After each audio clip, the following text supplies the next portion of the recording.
Rajkot highway પર આંબલા ગામ નજીક પાઇપ ભરેલો ટ્રક આડે આવી જતા જ હાઈવે પર ટ્રાફિક જામનું દ્રશ્યો સર્જાયા હતા। ભાવનગરના આંબલા નજીક ટ્રાફિક જામના દ્રશ્યો, પાઇપ ભરેલ ટ્રક પલટી જતા અકસ્માત સર્જાયો। અંજારથી ભાવનગર જતા સમયે આ અકસ્માત સર્જાયો હતો।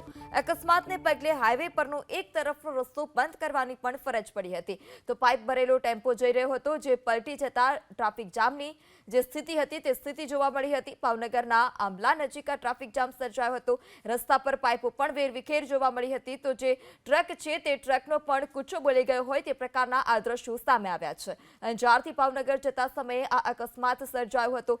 અકસ્માતને પગલે ભારે ટ્રાફિક જામ જોવા મળ્યો અને એક તરફનો હાઈવેનો રસ્તો જે હતો તે પણ બંધ કરવાની ફરજ પડી।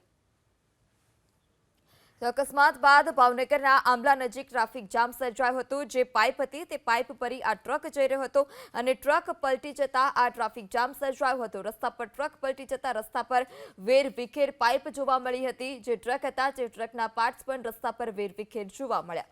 વધુ માહિતી સાથે સંવાદદાતા પાર્થ ફોન લાઈનથી જોડાઈ ચૂક્યા છે। જે પાર્થ, ટ્રાફિક જામના દ્રશ્યોને એક તરફનો હાઈવેનો રસ્તો પણ બંધ કરવાની ફરજ પડી, શું વધારે વિગત? જણાવી દો, આજે સવારની આ ઘટના છે, જેમાં ભાવનગર રાજકોટ હાઈવે રોડ ઉપર સિહોરના આંબલા ગામ નજીક આ અકસ્માતનો બનાવ બન્યો છે।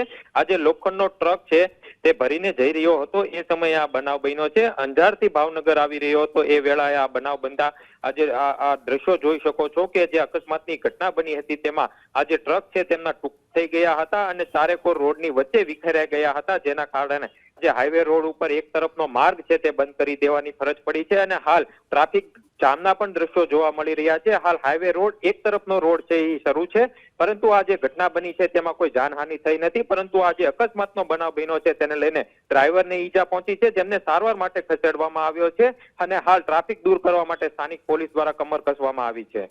જી પાર્થ, સમગ્ર માહિતી બદલ આભાર।